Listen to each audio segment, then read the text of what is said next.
Այստեղ կարդելու բան չկա, ընդամենը պետք է առանց աչքիների, այդ ամեն ինչը պարդերևում է, ինչ պետք է կարդես, իրանց գողոնը, իրանց 7 միլիարդը, 7 միլիարդ դոլարն ուրա 1000 անգամ հարցրել եմ, եվս 10,000 անգամ հարցնելու եմ, հիմա նորից խոսում է այսօր, այդ Կոնջորյանը, նախկինները բոլորը գողոնը կոպեկ առ կոպեկ սկսել ենք հետ բերել, այսինքն ուզում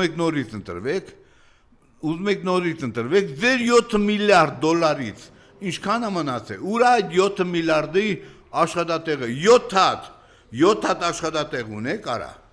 7 հատ աշխատատեղ ունեք, ինչքան դուք պետք է խաբեք այս ժողովրդին, դուք արդեն սպառել եք ձեզ ամեն ինչով, ձեր սուտասանությունը ստերի վերջն եկել է, կներեք ժողովուրդ ջան։